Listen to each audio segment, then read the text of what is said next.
I am your host, Leah Dunlap, and you are listening to the Oracle on Purpose podcast, where we help intentional leaders clarify their purpose and next steps to create a work and life of significance.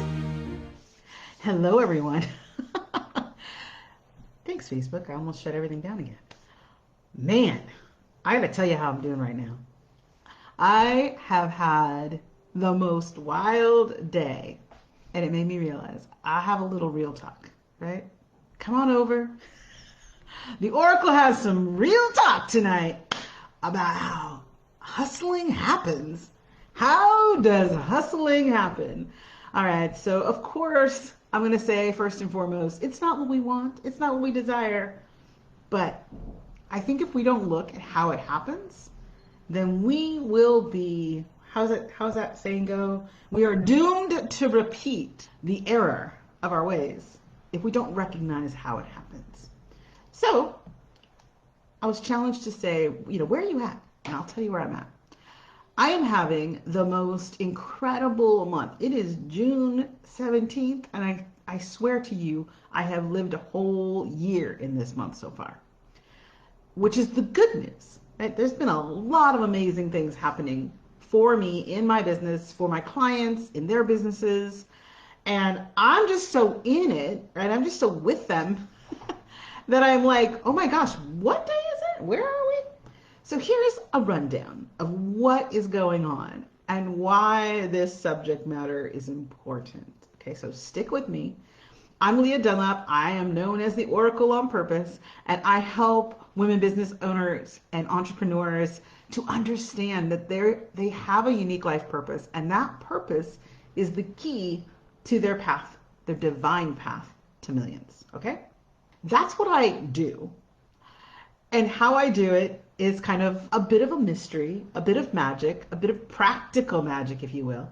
And really, it's years of experience in just what I'm about to share with you in a moment. So first, I want to back up and let you know about a little bit of where I am today. Like I said, I've been really going full bore in June already. I have had a big event for my clients, mastermind that I do twice a year with them. And I had it live this time in Portland. And we went on a sailboat, and we had probably one of the best meals I've had in a very long time at a beautiful restaurant downtown in Portland. And we had so much fun. We had so much connection, and there was so much activity and so much energy. And this is foreshadowing, if you will, for what I'm about to share today about hustling.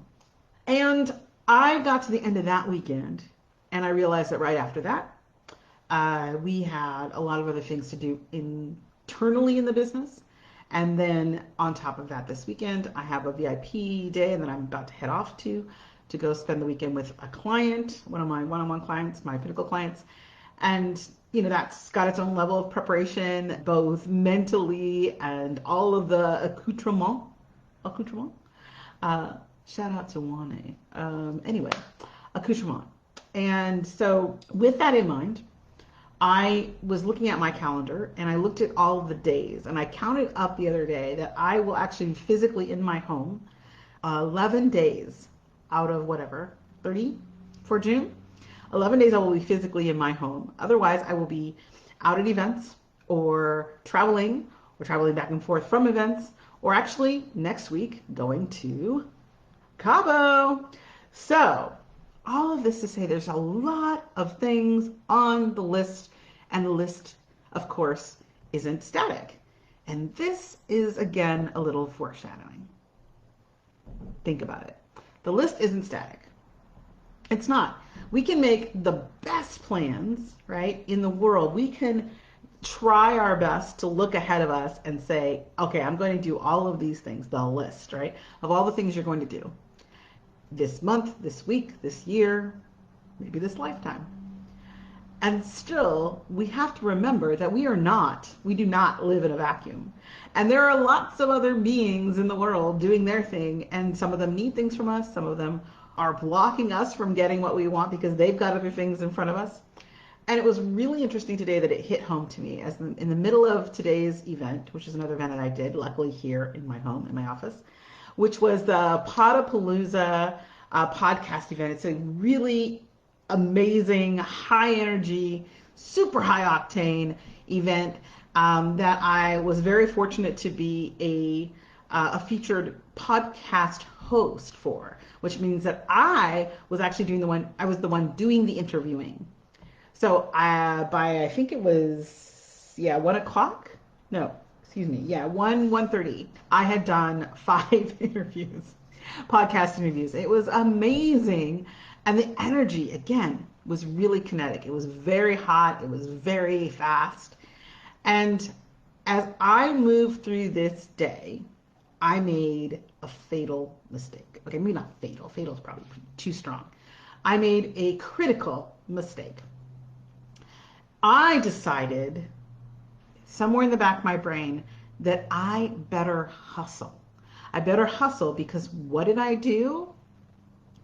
I looked ahead at what needed to be done next week, and I started to try to control it.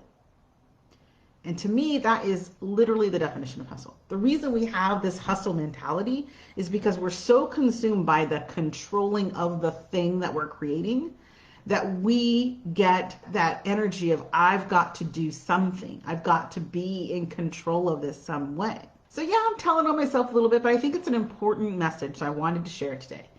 This idea of hustling, it really never works. Ultimately, it literally can shoot you in the foot. And it will definitely derail you in the present moment from what you're doing. And that's what happened. I realized I needed to get a test to go to Cabo. And I realized it in a moment when I thought there was no other option and I had to do it quickly. And I had a tiny little break in my day. And I tried to arrange some things and I began to fall into the hustle. And I started to let the hustle take over. And so I started to weave and bob through the day to try to make this work. Now, if you live in a city and it's the middle of the day on Friday, I'm guessing you could probably get a hint about what happened next. I jumped in my car, rain is pouring down, and I race off at the appropriate speed. Don't worry, I wasn't speeding. At the most I could. All the way across town, literally at the opposite end of town, to try to get this test. I jumped online, I had already paid for it, I grabbed the next available appointment. All of these things were at this super high energy. Only to get there and have in my face a giant sign that said, closed. And I was like, I'm confused. I have an appointment. I paid for my appointment. How can we be closed?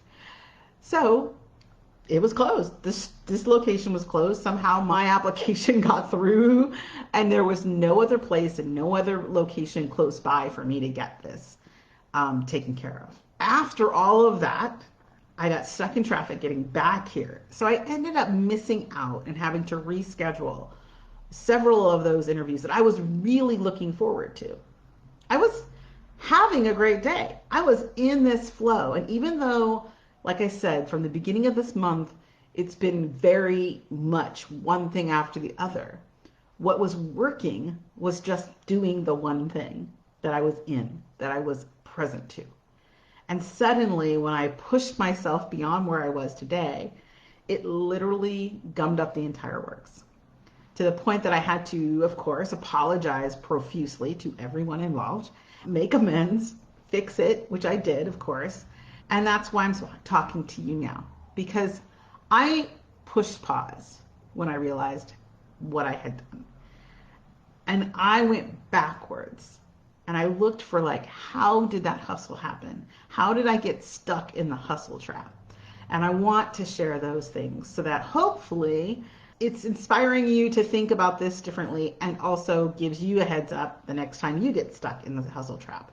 So here's what happened first, in my professional opinion. The first thing was that I let myself step away from where I was and get so consumed by what was coming up next, like in next week, that I I took my mind not only off the ball of what I was working on, but I also put myself in a state of panic. I did that. I want to make that very clear. Because when I started looking down the line and said, oh my gosh, this has to happen, I pushed myself beyond the limits of what was actually working perfectly fine up to that point, right? I was running at optimal and I pushed into overdrive. So I say that because the first thing you need to look out for is, where is your energy right now? Are you at your maximum? Are you at a steady pace? And can you acknowledge that and be okay with it, right? Leave what's tomorrow's for tomorrow. The next thing I did that is kind of unusual, but I think it's because, again, I'm at this higher level right now of like energy, as far as like running at a higher energy, is that I didn't pause long enough to ask the right question.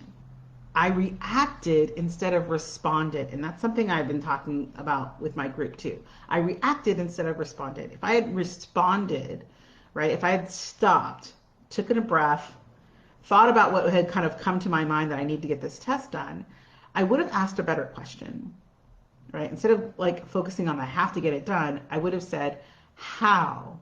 How can I get it done in time? The change of that question is that if I say that, then what I'm looking for isn't something right now, just the best solution. Like, in the time that I have, how can I get this done? Switches everything. So it's about asking a better question in that moment when the hustle energy starts to come to you. It's like, wait a second, let's think about this. How can I get it done? And the third thing I did, because honestly, this is what you're left with. Once you fall prey to it and you're already in it, how do you stop, right? How do you take a beat and bring yourself back to your center?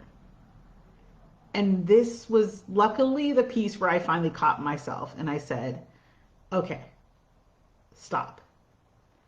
I am going to need to make changes now, because where I am right now, it is clearly not logical that I'll be able to get back to do these other interviews. Mm-hmm. So I did. I stopped. I reached out to the people. And I made it right as best as I could in the moment. And then I moved forward. And because I did that, when I got back here, I was so much more calm. I was able to be present for the rest of the afternoon and the things that were going on at the event.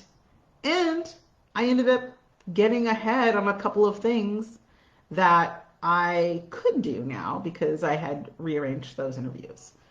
I say all of this because it's that first moment that really is the kicker. When we forget that we can't actually control that thing that we're trying so hard to control, we can ask better questions, we can look for solutions, but the control factor was way beyond me at that moment. And what's the funniest part of this, the real lesson came at the end of the day when I finally went out to figure out how I could get my test in time. And it turns out that literally a few blocks away, there is a lab testing site that I could have walked into had I calmed down and asked the better question. Good news is I'll be able to get it done this weekend, early Monday morning actually, and that's all handled. It could have been handled if I had asked that better question when the whole thing started. And if I had just finished my day and stayed in the present where I was, I still would have been able to do what I did. I just would have had all of that drama that the hustle left me with in the middle, right? Because that's really what hustling does. It just creates a lot of drama. So if you don't want a lot of drama and you want to stay in the flow, my suggestion is it's time to let the hustle go. Let the hustle go. Be present. Know that what you need to do before you is before you. And everything else in this moment doesn't matter. All right. Thanks so much for watching. I'm Leah Dunlap, the Oracle on Purpose. I hope that you have a fantastic weekend wherever you are. I hope that you enjoy this moment that you're in. And remember that you are here on purpose. Thanks for tuning in to the Oracle on Purpose show. If you found value in this episode, we'd appreciate you leaving a comment. Also, you can subscribe and ring the bell if you haven't yet. If you'd like to get clear on your highest vision and next steps, go to oracleonpurpose.com. See you next week.